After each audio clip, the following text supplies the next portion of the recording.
Hello good morning guys, कैसे हैं आप लोग। उम्मीद है कि अच्छे होंगे। A1GS यूट्यूब चैनल पर आप सभी का स्वागत है। जैसे कि आप लोग को पता होगा कि मैं लगातार जो है भारतीय संविधान का अलग अलग चैप्टर आप लोग के समक्ष लेके आ रहा हूं और आप लोग इसका आनंद भी ले रहे हैं। तो आज मैं लेके आया हूं एक बहुत ही हॉट चैप्टर जिसका नाम है रीट्स। क्या नाम है? रीट्स। ये ऐसा चैप्टर है, ऐसा वर्ड है ये रीट्स, जो कोर्ट कचहरी से संबंध है। कहाँ? कोर्ट कचहरी से, यानी जुडिशियरी से जुड़ा हुआ है ये। ठीक है, न्यायपालिका से जुड़ा हुआ है। दिनचर्या में कहीं ना कहीं लोग आते जाते रहते हैं, तो कहीं ना कहीं उनका सामना होता होगा ये वर्ड। तो ये रीट्स क्या है भाई, कहां से आया, कितने प्रकार के होते हैं, ये कौन दिया है, ये क्यों लागू किया गया, आज मैं इसको डिक्लेयर करूंगा आपके सामने। बने रहिए हमारे साथ, चंद मिनटों में आपको चुटकी में ट्रिक के मेथड से याद कराता हूं। तो रीट्स क्या होता है? रीट्स तो रीट्स जो है ये कोर्ट के द्वारा एक रिटन, क्या है, कोर्ट के द्वारा दिया गया रिटेन ऑर्डर है। क्या है? कोर्ट के द्वारा दिया गया एक रिटेन एग्रीमेंट है, कोर्ट के द्वारा दिया गया एक रिटेन घोषणा पत्र है, जिसमें कहा गए हैं कि फंडामेंटल राइट्स का अगर वायलेट होता है तो उसके प्रति आप सुप्रीम कोर्ट या हाई कोर्ट में रीट दायर कर सकते हैं। ये है रीट्स। रीट्स कहां से आया भाई? तो रीट कैम फ्रॉम इंग्लैंड। कहां से?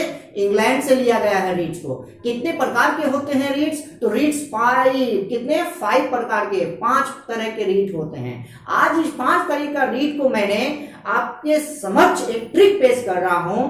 ट्रिक है भाई CPM हेडक्वार्टर, यानी कि C4 देखना, यानी देखिए प्राइम मिनिस्टर हेडक्वार्टर में है।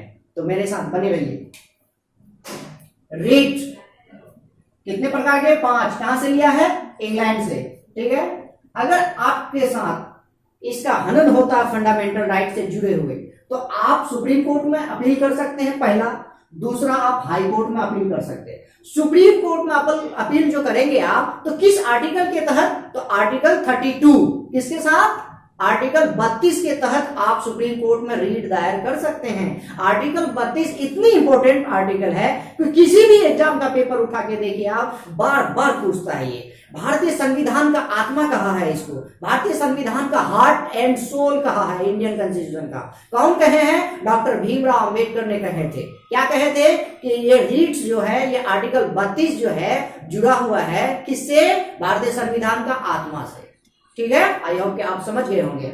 चलते हैं, अगर आपका हनन होता है फंडामेंटल का, तो सुप्रीम कोर्ट में आर्टिकल 32 के तहत और हाई कोर्ट में 226 के तहत 226। तो याद कैसे कीजिएंगे इसको? आप कीजिएगा हाई।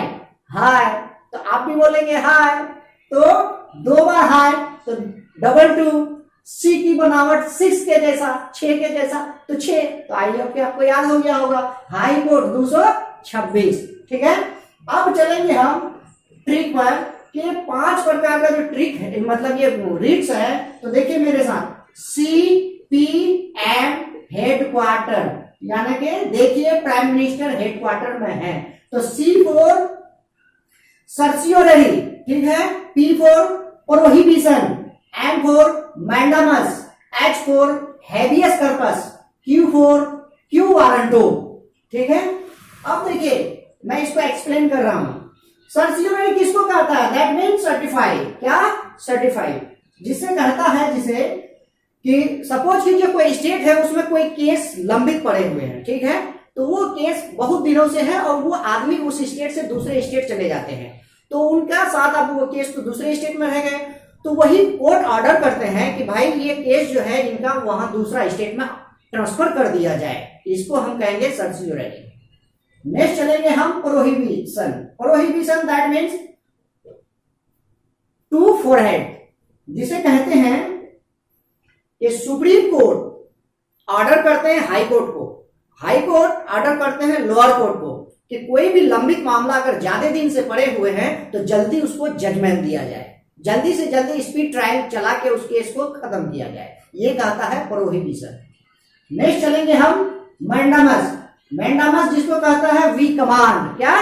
कमांड, जिसे कहते हैं हम पब्लिक सर्वेंट। कोई भी गवर्नमेंट का पब्लिक सर्वेंट, ब्यूरोक्रेट जो है, वो अपने मर्जी से काम नहीं कर सकते हैं। तो किसकी मर्जी से करेंगे? भारतीय संविधान जो उनको कहे हैं, जो काम करने के लिए बाध्य किया गया है, उसी के अनुसार वो काम करेंगे। अगर वो उसके अनुसार काम नहीं करते हैं तो मैं भी उसके खिलाफ जो है रीट दायर कर सकते हैं। कहां? चाहे तो सुप्रीम कोर्ट या तो हाई कोर्ट।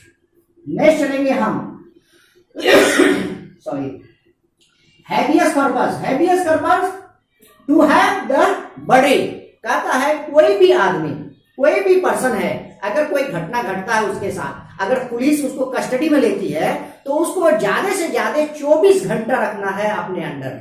24 घंटा के ही अंदर जो है पहले ही वो मजिस्ट्रेट के सामने उस व्यक्ति को प्रस्तुत करने होते हैं। यही कहता है हैबियस कॉर्पस। नेक्स्ट चलेंगे हम क्यू वारंटो। क्यू वारंटो कहता है व्हाट बाय वारंटो, यानी कि अगर आपका फंडामेंटल राइट से जुड़े हुए कोई भी मामला अगर वायलेंट होता है तो आप कहां कोर्ट में करेंगे? चाहे तो हाई कोर्ट में या तो सुप्रीम कोर्ट में अपील कर सकते हैं, रीट दायर कर सकते हैं। यही कहता है हमारा रीट्स। तो आई होप कि आप रीट समझ गए होंगे बहुत अच्छे से।